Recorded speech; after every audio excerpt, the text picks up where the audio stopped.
London is an internationally renowned shopping centre. There are tens of thousands of shops spread out throughout the city. In fact, it's not a surprise at all because it's been an important trading centre since Roman times. Building Londinium on a major river meant the Romans could import goods from all over the known world. Later, in medieval times, the city of London was built up on the site of Londinium, and it's here we can see evidence of the capital's earliest trading. This is Leadenhall Market, one of London's oldest shopping centres. In fact, there's been a market here for 600 years for the sale of meat, fish, poultry and corn. This iron and glass building is Victorian. It was put up in 1881, but for medieval Londoners, the market was the principal source of goods.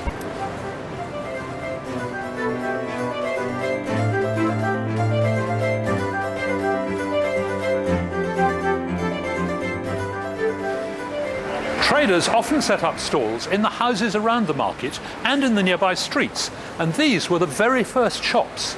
Many of them were open-fronted, like this wonderful fish shop here. Because the city was the heart of London, all the major markets were found here. This meant that the earliest shops were based here too, and we can see this in the street names today. The Great Fire of London in 1666 destroyed some of the city markets, and that, plus a move west by respectable society, meant that new markets were needed outside the city. The most famous, and the largest in England, was Covent Garden. By the 1950s, this was a busy fruit, flower and vegetable market. But back in the 17th century, when the area was first developed, there wasn't a market planned at all. In 1630, Covent Garden became the site of London's first experiment in town planning, because the 4th Earl of Bedford commissioned Inigo Jones to design a square suitable for gentlemen to live in. Now, Inigo Jones had been to Italy, and it's almost certain that this square was based on an Italian piazza. It was unique in 17th century London and was very much copied. Unfortunately, none of those original 17th century houses survives to this day, but nevertheless, the place where they were built defines the shape of Covent Garden. Canny market traders saw the opportunity and moved in, setting up stalls in the square. Over there was Bedford House, the Earl's residence, with the back garden behind it, and it was there around 1650 that the first unofficial traders set up. Within 20 years, there were so many of them that the Earl applied for a licence to try and regulate the situation, but still the market kept on growing. Because of the rapidly growing market, the gentry moved out and writers, artists and actors moved in. Covent Garden became an entertainment area with theatres and coffee houses. With all the market stalls as well, the place was chaotic. So in 1830, the Duke of Bedford commissioned the market buildings. They were glassed over 40 years later to create more space for trading. The market dominated Covent Garden right up to the 1970s, when it was finally moved away to Vauxhall, and the market buildings were successfully redeveloped into a tourist shopping destination. Over the years, with so many people coming to the market, it's no surprise that many retailers set up shop in the streets around it. In 1869, one of our largest grocery chains actually started at 173 Drury Lane.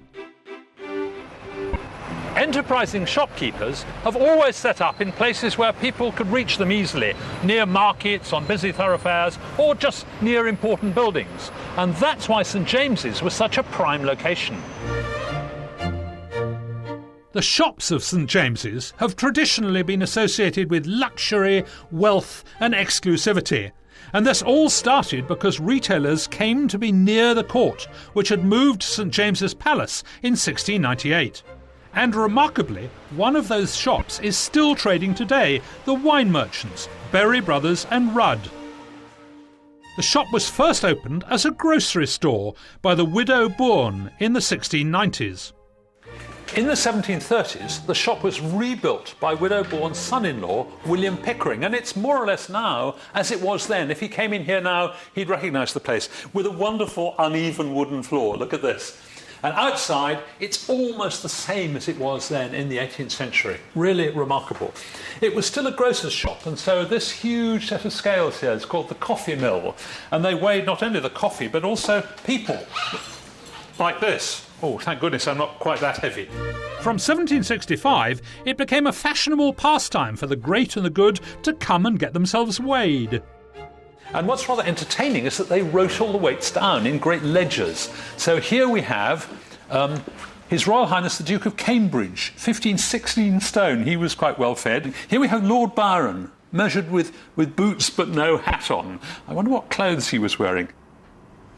The Berry family got into the business in the late 1700s, and Mr. Hugh Rudd joined in 1918. But it's really the Berrys who run it, and they've been running it for generations. And Simon Berry, you're the... Well, I'm the seventh generation. Seventh generation. Yes. Now, going back to the early days, how did they keep the wine then? Well, wine was kept entirely in barrel in those days, and bottles were really only used as decanters to take it from the barrel to the glass. So do you mean that people had their own bottles? They had their own bottles, mainly because the thing you have to remember is that no matter how expensive the wine was in those days, the bottle was always more valuable. Glass was such an expensive commodity that no bottles until about the mid-19th century had their own labels on them saying what the wine was. What they had was medallions which had the name of the person, the customer, who owned the bottle. No. Absolutely. And it didn't matter, even if you had a very embarrassing name. We've got here a bottle which dates from 1753. And the owner of the bottle proudly put his name on it, despite the fact his name is Mr. Bastard. Oh, that's absolutely wonderful. So are there a lot of these about? The Bastard family were great drinkers. Right. And obviously extremely rich, and so they had a huge amount of bottles named with their name on them. And in fact, any bottle this shape is now referred to in the trade as a Bastard bottle. This is the barrel lift. This is how they used to get all the wine from their cellars up to street level. And this, of course, is St James's Street. This is the fashionable heart of Regency London.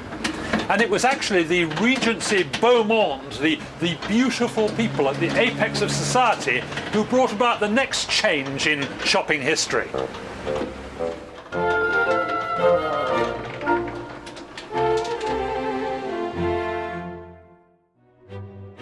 By 1800, London was the largest city in Europe. It was well on its way to having 2 million inhabitants. Demand for all manner of merchandise, from household goods to the most luxurious wares, flourished, and so the number of shops increased to meet the demand. The consumer revolution had begun. Just like today, one of Regency London's favourite pastimes was shopping. And one of the greatest shopaholics of the whole of the Regency period was this chap, Beau Brummell. He was incredibly vain, a great dandy. It's said that he took 5 hours to get dressed every morning because he wanted everything to be perfect. He loved elaborate neckwear, and he may even have invented the idea of wearing a tie with a suit. The thing was about those Regency dandies, they loved not only shopping, but they loved promenading, going out to see and be seen. And as a result of that, they changed the face of shopping architecture. The love of the promenade led to the arcade. This, the Burlington Arcade, was built in 1818 and at 585 feet is the longest in Britain. The arcade was actually a French idea, but it quickly came over to England probably because of our rotten weather. It was actually brought here by Lord George Cavendish, who'd been to Paris, and there he saw the Passage des Panoramas, and he realised it was a great financial success and thought it might work here. There's another story that he was fed up with people coming out of the gin and oyster bars and chucking all the remains over his garden wall, and the smell was absolutely disgusting. And yet another theory is that his wife demanded somewhere where she could go shopping with her friends in peace and quiet and not have to mix, with the riffraff. Hello. Have you done a carrying of parcels in the arcade? Sorry, who are you? I'm the beadle of the Burlington Arcade. The beadle. So you're the boss? I am, sir. So, sorry, why aren't I allowed to carry a parcel? It's just been done gentlemanlike, sir. So originally... Are you suggesting I'm not a gentleman? I wouldn't dream of such things. I wouldn't dream of such Right. So, what other funny rules are there? Originally in the arcade, you weren't allowed to whistle because the pickpockets used to whistle to each other. In fact, there's only one individual allowed to whistle, which is Sir Paul McCartney. Well, that's fantastic. Now, is it okay this time if I take my parcel out? It is indeed, sir. Yeah. Okay, well, I think I better scarper. Okay. Thanks very much indeed. You're welcome, sir. Cheers. Good night. Burlington Arcade really is a beautiful place to come and browse. And windows are obviously a crucial part of shop architecture because they lure passers-by inside. It was in the mid-18th century that glass first started to be used in shop windows. But without modern manufacturing techniques, how on earth did they make window panes?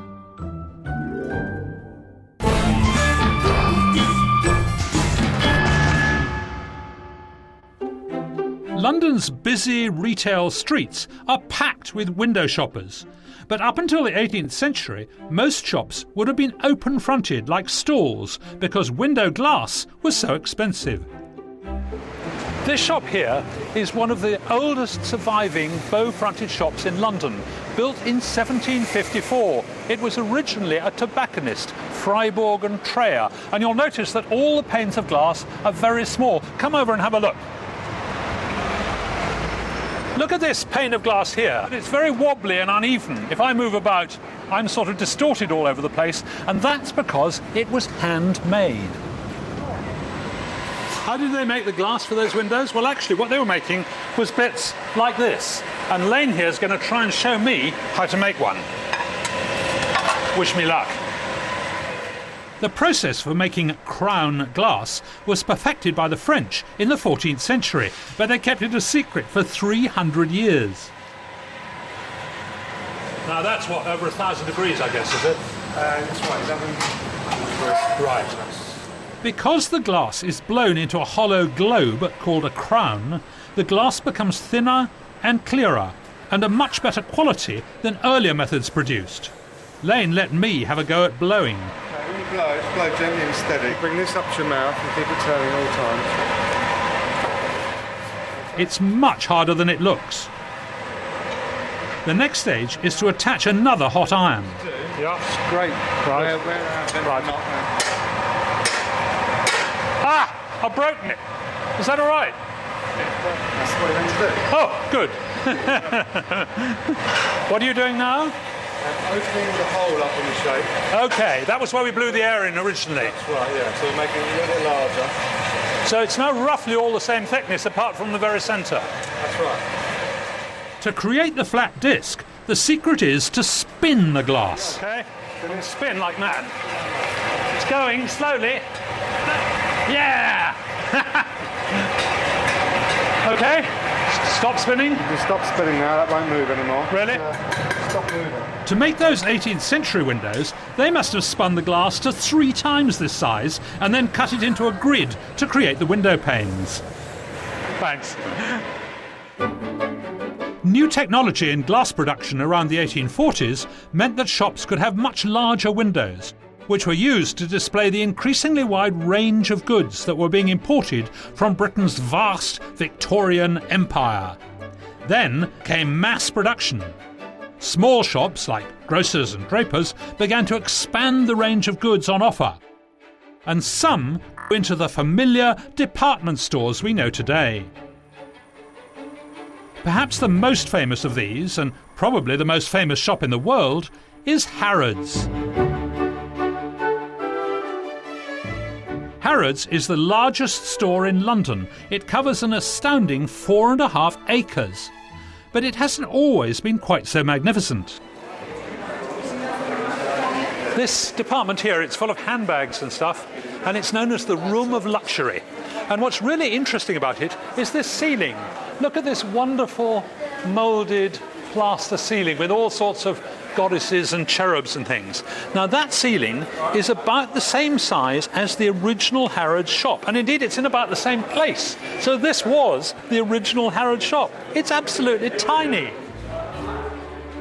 Harrods' fortunes were changed dramatically in 1889 with the appointment of a new general manager, Richard Burbage. He had a vision of a grand store covering a whole block. Building work started in 1901 and took 4 years to complete. Telegraphic address, Harrods, Everything, London. The most interesting and beautiful store in the whole of Britain and one of the most famous in the world. And over the years, almost everything has been for sale at Harrods. A.A. Milne purchased the teddy bear that became Winnie the Pooh, and Alfred Hitchcock had fresh herrings flown to him in Hollywood. And I'm told that Ronald Reagan even ordered a baby elephant from here. He called it Gertie. It's just as well they've got space. We're now 7 floors below the street behind Harrods. This is where they bring all the stuff in. They take it through on these forklift trucks and then take it up in lifts up to the store above. What a fantastic place. I want to drive one. Burbage lured customers in with a more familiar mode of transport. England's first escalator in 1898. The current owner, Mohammed Al Fayed, also wanted to treat his customers to a spectacle. So in 1997, he spent an astonishing £20 million to build this fantastic Egyptian escalator. No prizes for guessing where the Egyptian theme comes from. I met Bill Mitchell, who designed the escalator. These pillars, are these solid stone? No, it's sand and cement. Sand and cement? Sand and cement, 1 part cement. Right. 4 parts sand. Just like you have on semis in Bermondsey? Absolutely. Right. The columns are hollow and they actually carry the air conditioning. No. Now look, I want to know about these panels here, because there are a lot of these. Yes. These are sand and cement too, are they? Yes. Well, tell me, how did they get made? You must have skilled stonemasons doing this. No, I did these. I carved these myself. You carved these yourself? Yeah, there are hundreds of them. There are. There's about 270. Go on, tell me how you did it. Well, you put your sand and cement on the wall whilst it's wet. Yes. You do a drawing in charcoal. Right. You pick it up and you put it against the panel. Right. And you rub it. Right. Then you peel it off slowly. Right. And it leaves a transfer, in fact. As a transfer. Okay. Then you put your hand in your pocket. Right. And you bring out your knife. Oh! A dangerous weapon. A dangerous weapon. And you start to carve it. So this is just a letter opener? That's all. And you carved all these panels with that? All of that, yeah. That's amazing. This escalator is totally over the top, but you've got to admire the showmanship behind it. Harrods had an arch rival in Selfridges, the other famous London department store, equally renowned for showmanship and display. Selfridges' window displays weren't just about merchandising, they were about theatre and spectacle. The chap behind Selfridges, Mr. Gordon Selfridge from Chicago, was really a sort of showman, a Barnum and Bailey character. Now, most big London stores started as just a small shop, but this place was designed from the outset to be a vast department store. Gordon Selfridge wanted to create a retail palace. Building work began on the store in 1907, and it continued growing right up until the 1970s. I met Eric Parry, an architect who's working on the restoration of the exterior of Selfridges. Tell me about how this extraordinary place was built. It actually, in its building, changed the regulations because it's the first building, not the first steel frame building. The Ritz was the first steel frame building in London in 1907. But this was the first steel frame building which then supported the stone that you see. Did Gordon Selfridge always get his own way? He had a vision for a huge central dome. And I think the top of that was going to be as tall, if not taller, than St. Paul's. So there was an extraordinary space, but it wasn't to be. His ambitions were curtailed. Right. Tell me about the main entrance as it is now. There's the sort of fabulous sculpture over the door. This 14-ton sculpture of the Queen of Time rides below the idea of commerce and the ship and the prow and a myriad of complex iconography that draws you in. So it is and still is this most extraordinarily crafted threshold to a different world, to a world of fantasy and display and theatre. Under Selfridges, in the basements, is a warren of corridors. And the building's gone through so many changes, I don't think anyone knows what these various rooms were originally meant for. In fact, I'm not quite sure I'm going to find my way out again. The underground, that's the central line, runs very, very close to this building, and if you listen, you can quite often hear trains going past. There was a rumour, and I think it probably is only a rumour, that Gordon Selfridge had his own private underground station here. It's a wonderful thought, isn't it? And then there are these mysterious rooms here. You see that it's a sort of War Department number on the door. That's number 14 and number 13. And in fact, there was a secret American intelligence headquarters down here during the war. They had a super scrambling device. It was codenamed X-ray. And if Winston Churchill wanted to speak directly to the American president, he would get on the phone in the Cabinet War Rooms. There was a direct line underground to this place, the basement of Selfridges, and here they would scramble it to send the message across the Atlantic. Amazing. Up above was a spectacular roof garden with tea rooms and fashion shows. There was even a shooting range. This is what the roof looks like today, and sadly all the gardens have gone. Great empty flower pots. What the shoppers below didn't realise in those grand old days was that all the rock and the earth and the plants and the water up here weighed more than 2,000 tons. It's a terrifying thought that the roof would have given way at any moment. Wouldn't it be wonderful if during this restoration they could restore the roof as well and have beautiful gardens up here again?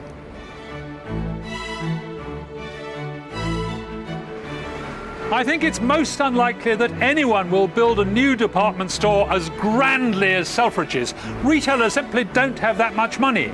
But this fantastic frontage has lasted almost 100 years, and with luck, after the restoration, it'll be equally beautiful in another 100 years.